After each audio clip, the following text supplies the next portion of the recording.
pasal yang ketiga ayat 1 sampai ayat yang kelima. Firman Tuhan berbunyi sebagai berikut. Ini akan bacakan dalam terjemahan lama, nanti sebentar baca dalam terjemahan baru. Firman Tuhan berbunyi sebagai berikut.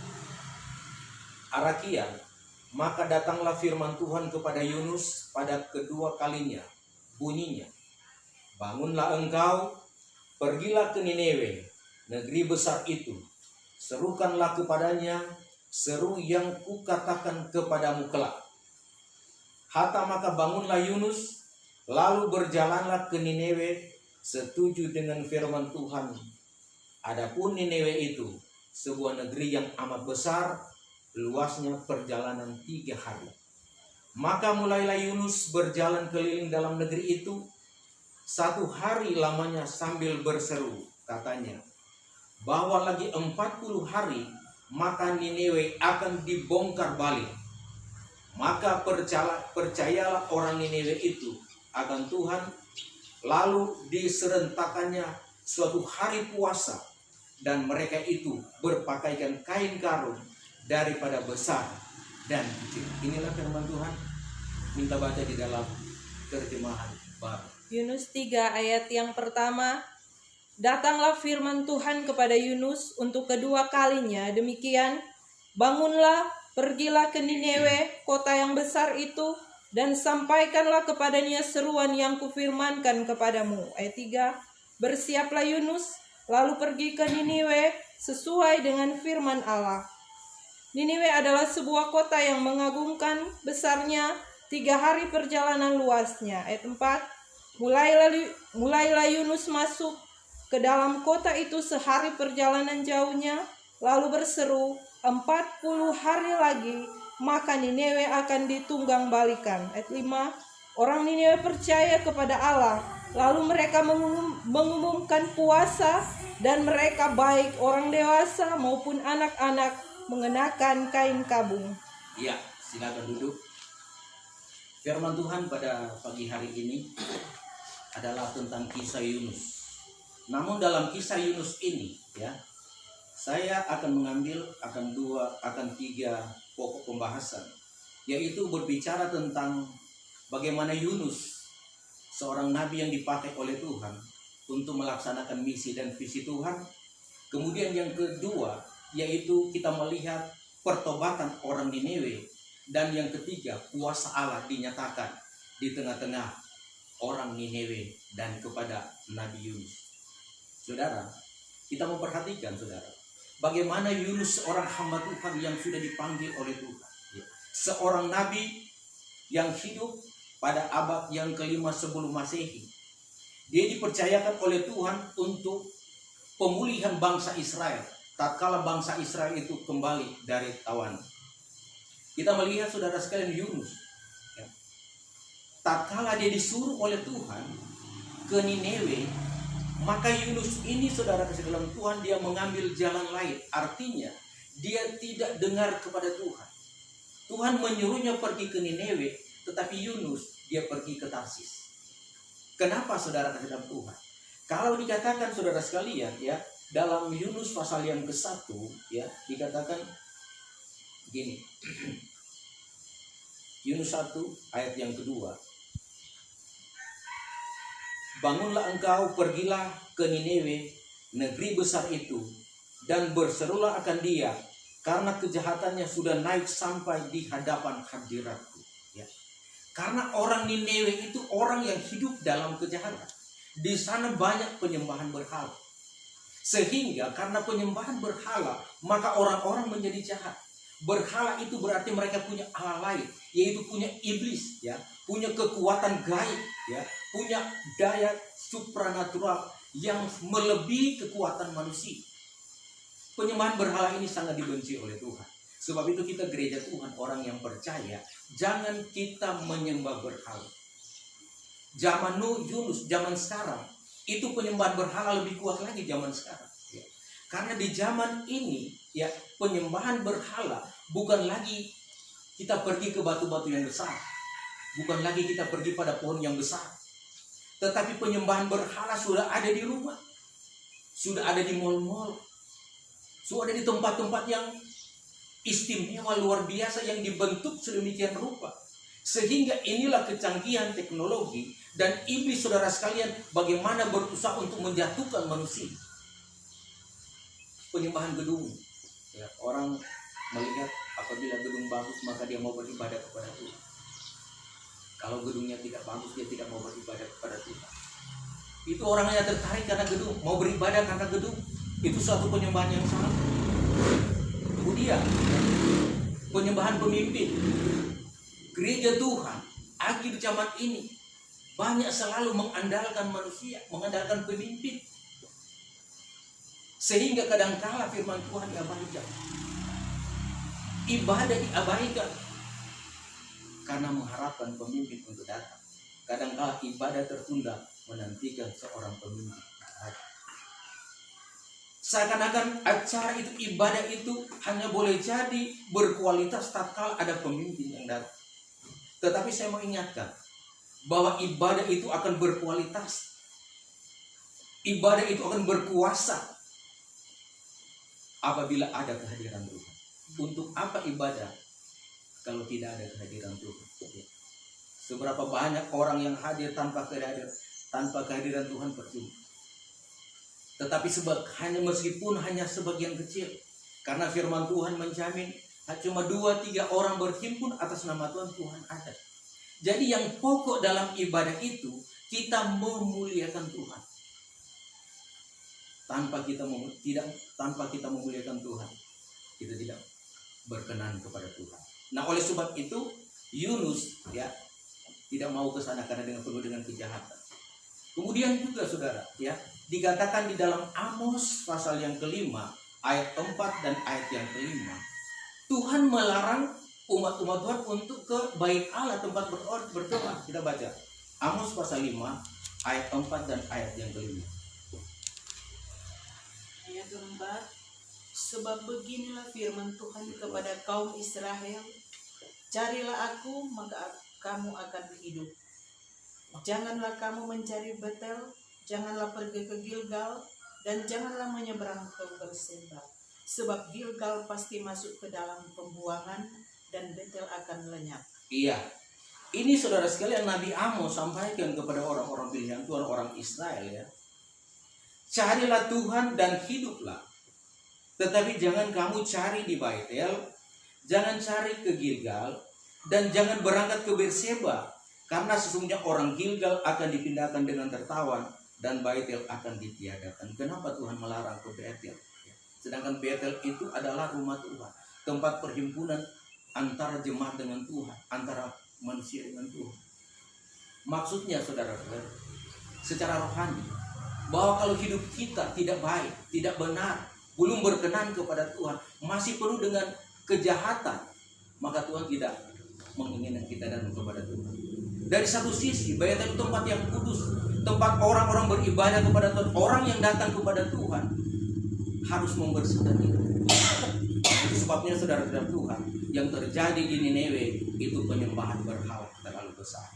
Sehingga saudara sekalian, tatkala Yunus ini mengingkari janji Tuhan, tidak dengar-dengaran kepada Tuhan, tatkala dia akan menuju ke Tarsis ya, maka dalam perjalanan, dalam pelayaran, Tuhan menurunkan angin ribut, angin keras, sehingga kapal yang Yunus tumpangi itu hampir hancur.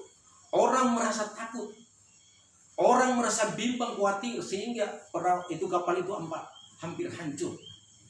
Kemudian orang mulai membuang itu muatan, buang ke lautan, masih juga bergejolak. Tetapi Yunus, ya kita perhatikan Yunus, ya dia turun ke bawah, di paling bawah, dan dia tidur. Saudara, kita melihat Yunus sudah tahu bahwa ini yang menyebabkan sampai laut bergelora. Dia tetap tenang, saudara. Dan kita melihat saudara sekalian, kemudian nakoda datang menjumpai Yunus. Yunus, kenapa engkau berdiam di situ, sedangkan kita akan binasa? Berserulah kepada Allahmu. Jadi semua orang dalam kapal itu disuruh berseru kepada Tuhan. Kemudian saudara sekalian dibuat undi, ya.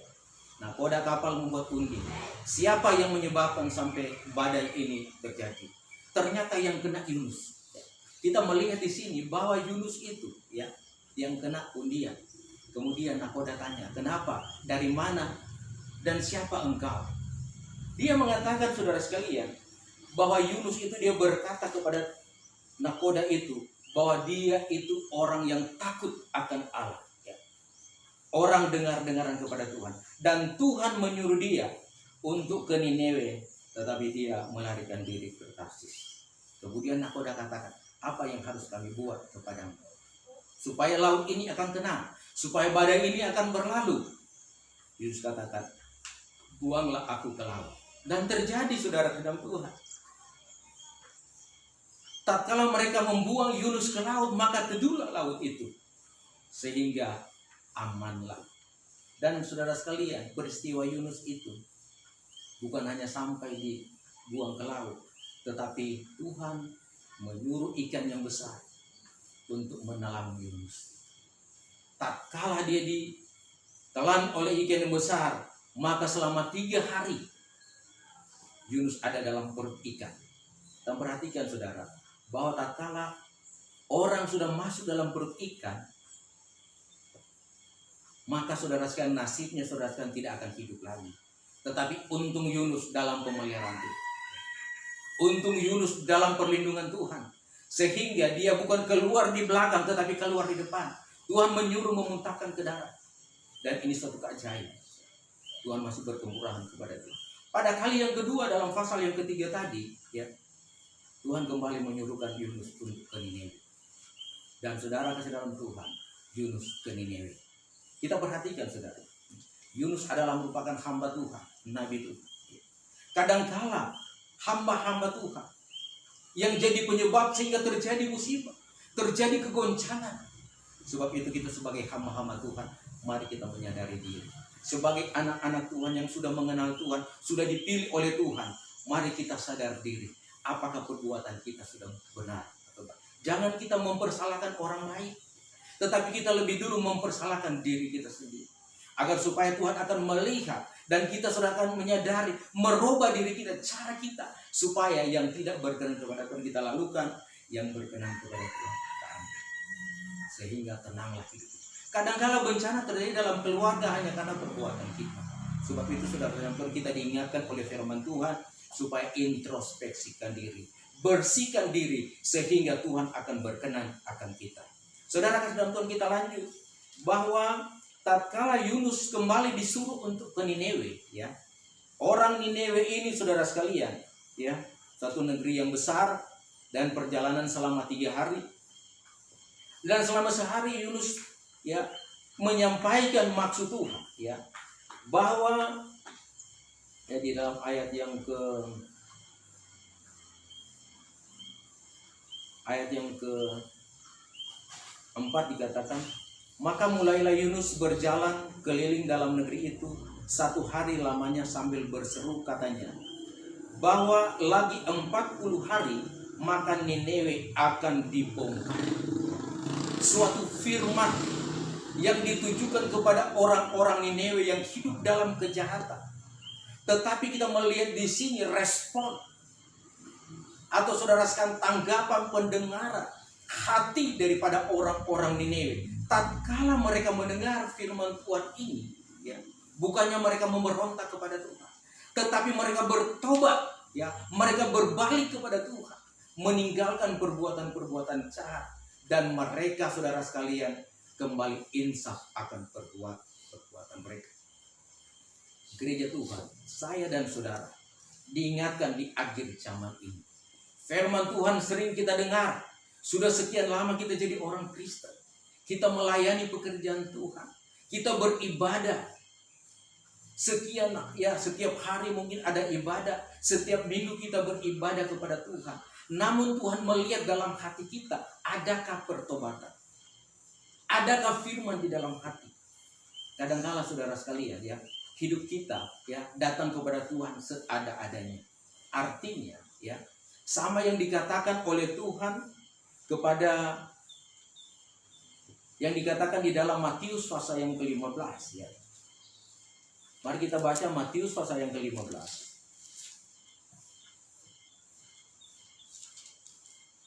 Ayat yang ke-8. Matius 15 ayat yang ke-8 mulai. Bangsa ini memuliakan aku dengan bibirnya, padahal hatinya jauh daripadaku. Ayat Iya. 9. Sampai di situ saja.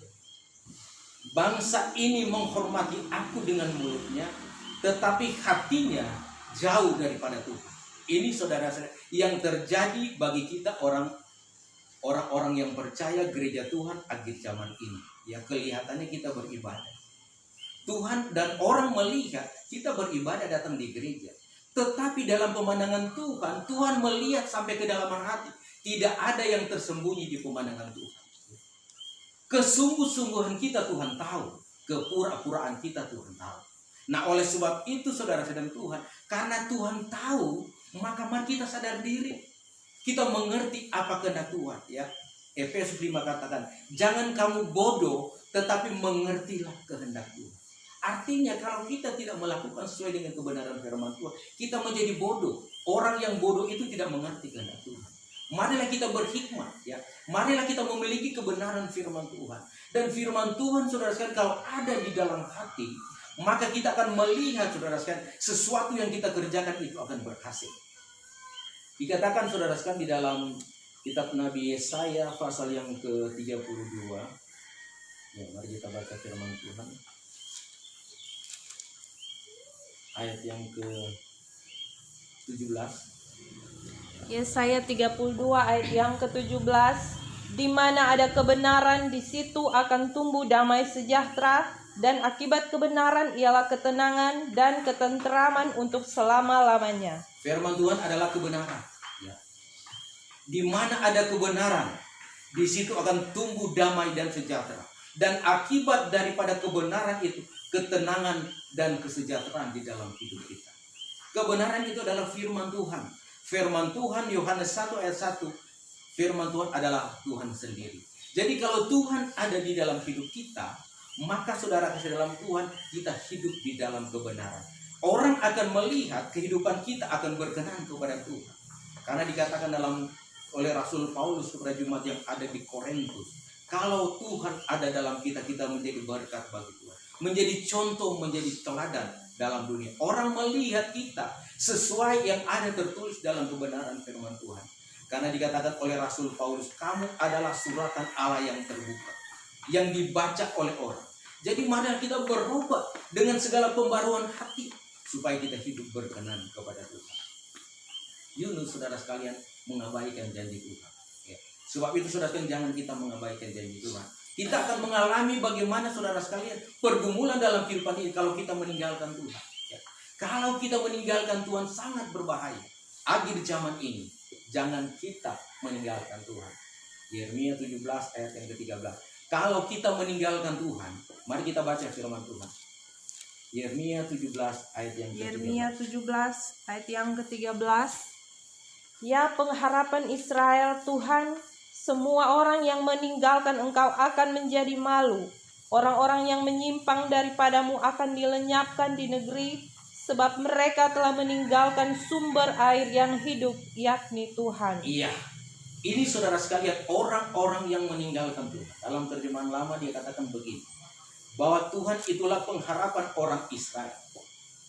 Segala orang yang meninggalkan dikau itu kelak akan dipermalukan. Barang siapa yang undur daripadaku itu, tersuratlah namanya dalam tanah. Karena mereka itu sudah meninggalkan mata air hidup, yaitu Tuhan. Jadi jangan kita meninggalkan Tuhan. Kalau kita meninggalkan Tuhan, nama kita tersurat di dalam tanah. Kalau nama kita tersurat di dalam tanah atau mungkin dalam batu kubur, dalam batu nisan, cuma tertulis di batu nisan. Tatkala sangkakala Allah berbunyi, nama kita tidak ada dalam sorga, maka kita masuk pada kebinasaan kekal. Sebab itu jangan tinggalkan Tuhan. Jadi sesusah-susahnya pergumulan hidup kita, mari kita cari hadirat Tuhan, supaya nama kita tetap ada di dalam sorga. Yang kedua, akan dipermalukan. Kita akan mengalami kekecewaan. Orang akan mempermalukan kita. Kita akan hidup dalam kehancuran, saudara. Karena kita telah meninggalkan mata air hidup, yaitu Tuhan. Tuhan itu adalah mata air kehidupan. Dalam hidup kita, apapun yang kita butuhkan, Tuhan itu sumber segala sumber. Kadangkala saudara sekalian, kita mengalami kekurangan. kadang-kadang kita belum diberkati, ya, kadang-kala penyakit meliputi kita, mari kita sadar diri dan kita perhatikan hidup kita kembali kepada Tuhan. Apapun yang terjadi dalam kehidupan kita, jangan kita meninggalkan Tuhan, karena akan terjadi hal-hal yang kita tidak inginkan. Nah, saudara dalam Tuhan, kita lanjut saudara sekalian, bahwa tatkala orang Niniwe mendengar seruan daripada Nabi Yunus, maka saudara sekalian, apa yang dilakukan oleh orang Niniwe? Kita baca ayat yang ke-6 mulai. Ayat yang ke-6. Setelah sampai kabar itu kepada raja kota Niniwe, turunlah ia dari singgasananya, ditanggalkannya jubahnya, diselubungkannya kain kabung, lalu duduklah ia di abu. Terus, Lalu atas perintah raja dan para pembesarnya orang memaklumkan dan mengatakan di Niniwe demikian, manusia dan ternak, lembu sapi dan kambing domba tidak boleh makan apa-apa, tidak boleh makan rumput, dan tidak boleh minum air. terus. Ayat 8. Haruslah semuanya manusia dan ternak berselubung kain kabung dan berseru dengan keras kepada Allah, serta haruslah masing-masing berbalik dari tingkah lakunya yang jahat dan dari kekerasan yang dilakukannya. Siapa tahu, mungkin Allah akan berbalik dan menyesal serta berpaling dari murkanya yang bernyala-nyala itu, sehingga kita tidak binasa. Ya, sampai di sana. Kita melihat, saudara, respon daripada orang Niniwe, ya. Mereka mengadakan pertobatan. Mereka takut Tuhan akan menghancurkan. Gereja Tuhan akhir zaman kadang-kala tidak takut dengan Tuhan. Tidak takut dengan badai-badai yang akan terjadi. Karena Tuhan sudah berkata, lewat petunjuk-petunjuk Tuhan, lewat acara Beston, lewat ibadah, lewat karunia-karunia Roh Kudus, Tuhan berkata Tuhan akan menggoncangkan bumi ini. Ya. Kalau Tuhan menggoncangkan bumi, saudara, maka saudara akan terjadi sesuatu yang dahsyat, yang di luar pemikiran manusia. Di luar saudara sekalian pikiran kita terjadi hal-hal yang kita tidak inginkan. Nah, oleh sebab itu, tak kala kita melihat situasi yang terjadi, maka mari kita datang kepada Tuhan. Berubah diri, bertobat datang kepada Tuhan. Orang-orang Niniwe saudara sekalian bertobat. Mereka berbalik tinggalkan perbuatan-perbuatan jahat dan melakukan perbuatan-perbuatan yang baik. Saudara, bukan saja saudara sekalian hanya orang 1-2 orang yang bertobat, tetapi seisi Niniwe. Bahkan dari raja dikatakan, raja itu turun dari tahtanya. Dia tanggalkan bajunya sebagai raja. Kemudian dia berpakai baju perkawinan. Kemudian duduk di abu. Ini saudara sekalian contoh bagi kita. Apabila Tuhan menegur, Tuhan mengingatkan kita, maka saudara sekalian kita harus kembali kepada Tuhan, bertanya-tanyakan Tuhan, kenapa hal ini terjadi? Akhir zaman ini saudara, kita melihat viral terjadi virus corona. Ini saudara kan sangat ditakuti oleh umat manusia. Bahkan sudah sekitaran 200 negara mengalami hal seperti ini. Dan Indonesia, ya saya dengar tadi sudah ada 1.000 lebih. Ini suatu tanda awal saudara sekalian. Dan kalau ini terjadi, ya, kalau hal ini terjadi Tuhan izinkan, maka saudara sekalian kita mau kemana? Selain kita datang kepada Tuhan, beribadah kepada Tuhan, lakukan pertobatan, berbalik kepada Tuhan, perbuatan-perbuatan jahat kita tinggalkan, dan kita berbuat baik sesuai dengan kehendak Tuhan. Tanpa kita berbuat baik, kita akan ditimpa oleh virus itu atau saudara sekalian penyakit itu. Jadi bagaimanapun himbauan, orang pakai masker, ya. Tetapi kalau tidak ada pertobatan, tetap penyakit akan kena. Dokter-dokter saja yang berusaha menyelamatkan orang-orang yang mengalami penyakit ini, ada yang meninggal. Sangat miris. Mereka sudah pakai baju pelindung, sudah pakai masker, sehingga dikatakan mereka itu tak kalah sudah mengenakan pakaian perlindungan diri, seperti ya astronot yang akan ke bulan, ya.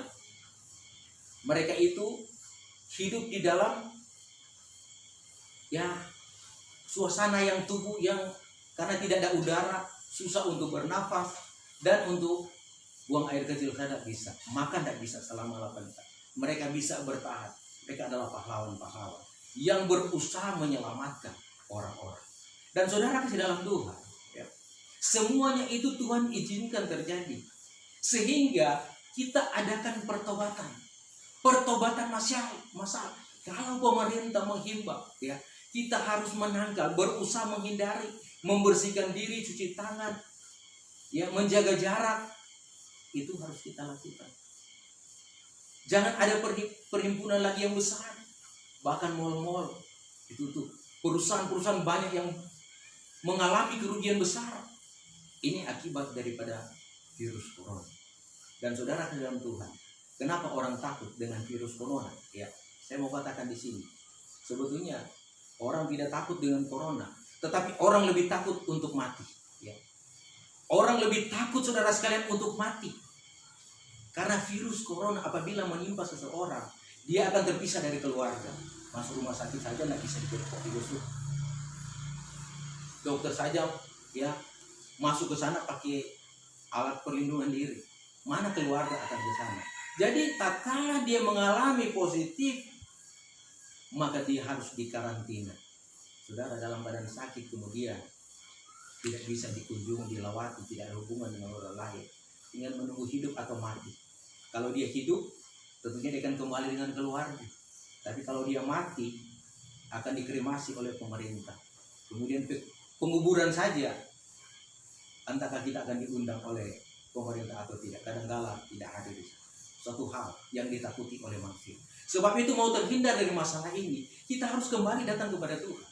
Saudara, firman Tuhan katakan, sesuatu yang terjadi dalam dunia ini, kalau Tuhan tidak kehendaki, tidak akan jadi. Demikian juga dalam kehidupan saya, orang yang percaya, orang yang beriman melakukan kehendak Tuhan. Kalau Tuhan kehendaki terjadi, itu akan terjadi. Tapi kalau Tuhan lindungi, tidak akan terjadi.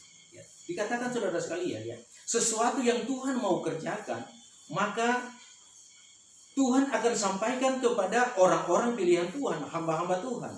Mari kita baca dalam kitab Nabi Amos. Amos pasal 3 ayat yang ke-7, baca firman Tuhan. Amos 3 ayat yang ke-7. Sungguh Tuhan Allah tidak berbuat sesuatu tanpa menyatakan keputusannya kepada hamba-hambanya para nabi.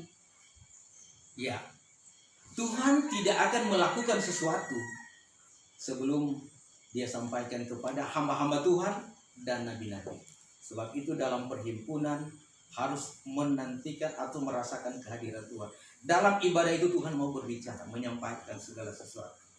Dalam pergumulan kita, dalam ibadah kita di jemaat Fatawawali, di jemaat Anugerah Tuhan, Tuhan berbicara terus terang bahwa Tuhan akan menggoncangkan bumi ini. Jadi sebelum itu terjadi, Tuhan sudah sampaikan. Jadi jemaat yang ada di Wawali, yang ada di Towo itu sudah tahu, ya, sudah tahu hal-hal yang akan terjadi. Malah tatkala virus itu mulai muncul di Wuhan, Cina sana, Tuhan sudah ingatkan berhati-hati, berjaga-jaga, karena akan banyak korban yang akan terjadi. Tuhan selalu ingatkan. Jadi saudara sekalian, kita melihat bagaimana orang punya hubungan dengan Tuhan. Segala sesuatu sebelum terjadi Tuhan sudah ingatkan. So itu terlalu bodoh bagi kita kalau kita tidak mau mengerti kehendak Tuhan. Satu contoh saudara sekalian, ya. Dikatakan saudara sekalian dalam kitab Perjanjian Lama dalam Kejadian pasal yang ke-18, ya. Sebelum Tuhan membinasakan kota Sodom dan Gomora, Tuhan lebih dulu mengingatkan kepada hambanya, yaitu Ibrahim. Dan Ibrahim pun saudara sekalian berusaha agar supaya Tuhan jangan binasakan itu kota Sodom dan Gomora. Ada kemenakan saya, ada saudara saya, ada Lut di sana dan keluarga, ya. Sehingga terjadi tawar-menawar antara Ibrahim dengan Tuhan, ya. Ibrahim memberanikan diri, Tuhan, kalau di kota Sodom dan Gomora itu ada 50 orang yang benar, apakah Tuhan akan membinasakan? Tuhan katakan, dengan 50 orang aku tidak akan membinasakan kota Sodom. Ini suatu perbincangan antara hamba Tuhan Ibrahim dengan Tuhan. tawar-menawar. Artinya Ibrahim tidak suka orang kota Sodom dan Gomora itu dihancurkan, dibinasakan. Mari kita baca dalam Kejadian pasal 18 ayat yang ke-23 sampai ayat yang ke-33. Baca perlahan. Kejadian 18 ayat yang ke-23 mulai. Iya. Abraham datang mendekat dan berkata, "Apakah engkau akan melenyapkan orang benar bersama-sama dengan orang fasik? Bagaimana sekiranya ada 50 orang benar dalam kota itu? Apakah engkau akan melenyapkan tempat itu dan tidaklah engkau mengampuninya karena ke-50 orang benar yang ada di dalamnya itu? Jauhlah kiranya daripadamu untuk berbuat demikian, membunuh orang benar bersama-sama dengan orang fasik, sehingga orang benar itu seolah-olah sama dengan orang fasik. Jauhlah kiranya yang demikian daripadamu. Masakan hakim segenap bumi tidak menghukum dengan adil?" Tuhan berfirman, "Jika kudapati 50 orang benar dalam kota Sodom, aku akan mengampuni seluruh tempat itu karena mereka." Abraham menyahut, "Sesungguhnya aku telah memberanikan diri berkata kepada Tuhan, walaupun aku debu dan abu, sekiranya kurang 5 orang dari ke-50 orang benar itu, apakah engkau akan memusnahkan seluruh kota itu? Karena yang 5 itu," firman-Nya, "aku tidak memusnahkannya jika kudapati 45 di sana." Lagi Abraham melanjutkan perkataannya kepadanya, "Sekiranya 40 didapati di sana," firman-Nya, "aku tidak akan berbuat demikian karena yang 40 itu." Katanya, "Janganlah kiranya Tuhan murka kalau aku berkata sekali lagi, sekiranya 30 didapati di sana," firman-Nya, "aku tidak akan berbuat demikian jika kudapati 30 di sana." Katanya, "Sesungguhnya aku telah memberanikan diri berkata kepada Tuhan, sekiranya 20 didapati di sana," firman-Nya, "aku tidak akan memusnahkannya karena yang 20 itu." Katanya, "Janganlah kiranya Tuhan murka kalau aku berkata lagi sekali ini saja, sekiranya 10 didapati di sana," firman-Nya, "aku tidak akan memusnahkannya karena yang 10 itu." Lalu pergilah Tuhan setelah ia selesai berfirman kepada Abraham, dan kembalilah Abraham ke tempat tinggalnya. Iya, kita lihat di sini saudara, ada tawar-menawar antara hamba Tuhan, Nabi Ibrahim dengan Tuhan. Jadi sebelum Tuhan menghancurkan kota Sodom dan Gomora, Tuhan sudah ingatkan. Ada tawar-menawar, berarti hamba Tuhan itu menentukan kehancuran suatu negeri. Sebab itu Mazmur 75 ayat yang keempat dikatakan, "Hancurlah bumi dengan orang yang mendudukinya, jika Tuhan tidak meneguhkan tiang-tiangnya." Tiang-tiang itu dikatakan saudara sekalian dalam firman Tuhan. Tiang-tiang itu berbicara tentang hamba-hamba Tuhan, dan tiang itu berbicara tentang jemaat yang percaya dan melakukan kehendak Tuhan. Kalau Tuhan meneguhkan tiang-tiang, hamba-hamba Tuhan dan sidang jemaat, maka negara ini akan tetap kuat. Negeri ini, bumi ini akan tetap kokoh berdiri. Tetapi jika tiang-tiangnya patah, maka negeri itu akan menuju kepada kehancuran. Tawar-menawar antar Ibrahim dengan Tuhan, ya. Dari 50 sampai 10, Tuhan masih berkemurahan. Ternyata kota Sodom dan Gomora tidak lebih dari 10 orang. Sehingga Tuhan membinasakan. Sebelum Tuhan membinasakan satu negeri itu, maka Tuhan, ingat baik-baik, Tuhan menyelamatkan orang-orang yang benar. Orang benar tidak akan masuk pada kebinasaan. Sebab itu saudara dalam Tuhan, mari kita membuat diri menjadi orang yang benar. Lut, istri dan anak-anak, orang-orang yang benar, tidak lebih dari 10 orang, ditarik oleh Tuhan keluar dari kota Sodom dan Gomora menuju ke Soar untuk menyelamatkan. Namun saudara sekalian, tatkala Tuhan menyelamatkan, ya, Lut dan keluarga, Tuhan ingatkan, ya, larilah kamu berlepas diri, ya, jangan menoleh ke belakang, ya. Ternyata apa yang terjadi? Istri Lut menoleh ke belakang dan jadi tiang karang. Gereja Tuhan diingatkan ya. Kalau Tuhan sudah tarik kita, sudah menyuruh kita keluar daripada dunia yang penuh dengan pergumulan, keluar daripada perbuatan-perbuatan yang tidak baik kepada Tuhan, jangan kita menoleh ke belakang. Kenapa? Istri Lut menoleh ke belakang. Karena dia masih suka melihat kemewahan, keindahan. Mungkin ada hartanya, mungkin ada keluarganya, saudara-saudaranya.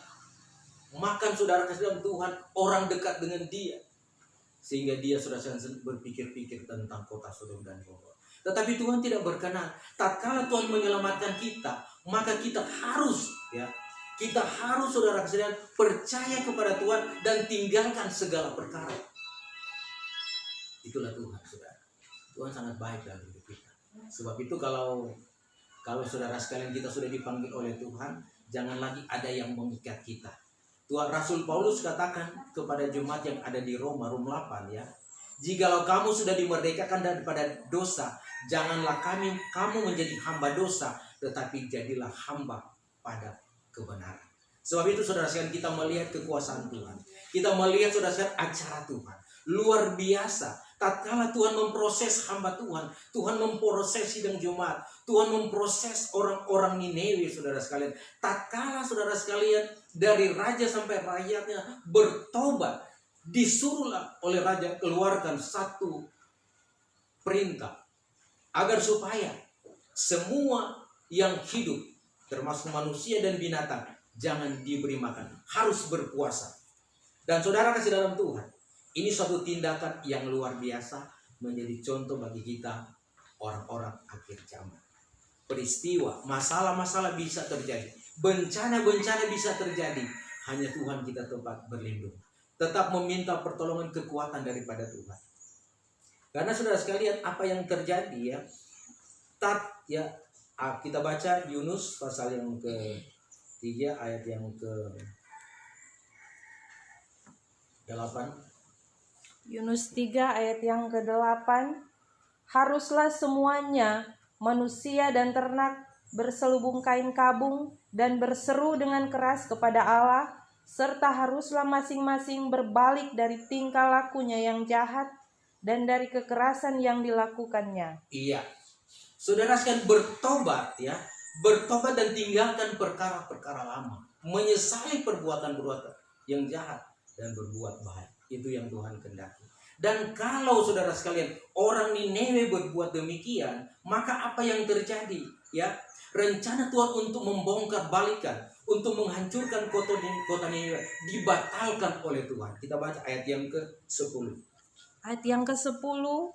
Ketika Allah melihat perbuatan mereka itu, yakni bagaimana mereka berbalik dari tingkah lakunya yang jahat, maka menyesallah Allah karena malapetaka yang telah dirancangkannya terhadap mereka, dan ia pun tidak jadi melakukannya. Saudara, kita melihat Tuhan itu baik ya. Tatkala kita saudara sekalian merespon panggilan Tuhan, kita tinggalkan perkara-perkara yang jahat, perkara-perkara yang tidak berkenan kepada Tuhan. Kita bertobat sungguh-sungguh ya, datang kepada Tuhan, maka Tuhan itu ajaib. Ya, mungkin dia sudah merencanakan kita akan binasa. Dia melihat kita akan menuju kepada kebinasaan. Tapi kala kita mulai bertobat kembali kepada Tuhan, maka tangan kuasa Tuhan menarik kita, memanggil kita kembali masuk pada keselamatan yang kekal. Ini yang harus kita lakukan. Jadi di hari-hari ini kita tidak perlu takut dengan keadaan situasi yang terjadi. Tetapi mari kita cari hadirat Tuhan. Semuanya kita sadar diri, menyadari diri, jangan membenarkan diri sendiri. Jangan saudara sekalian saling mempersalahkan, saling membenarkan, tetapi periksa diri karena ini akhir zaman. Tuhan tidak lama lagi akan datang. Tak kala Tuhan datang, apakah kita sudah siap atau belum siap? Ya, tetapi Tuhan menguntungkan kita bukan untuk binasa, tetapi untuk diselamatkan karena rancangan Tuhan. Yeremia 29 ayat yang ke-9. Rancangan Tuhan bagi saya dan saudara itu rancangan keselamatan, bukan rancangan kebinasaan. Kita baca Yeremia 29 ayat yang ke-11. Yeremia 29 ayat yang ke-11. Ayat yang ke-11. Sebab aku ini mengetahui rancangan-rancangan apa yang ada padaku mengenai kamu, demikianlah firman Tuhan, yaitu rancangan damai sejahtera dan bukan rancangan kecelakaan, untuk memberikan kepadamu hari depan yang penuh harapan. Ya, rancangan-rancangan Tuhan dalam kehidupan kita itu rancangan damai sejahtera. Jadi jangan kita khawatir tentang hidup kita. Apa yang harus kita lakukan? Melakukan kehendak Tuhan. Banyak gereja Tuhan, banyak orang-orang percaya mengalami kekhawatiran dalam hidup ini. Saudara tidak perlu khawatir ya. Karena saudara sekalian dikatakan dalam Nabi Haggai 2 ayat yang ke-9, bahwa emas dan perak itu Tuhan punya. Kita baca Haggai 2 ayat yang ke-9.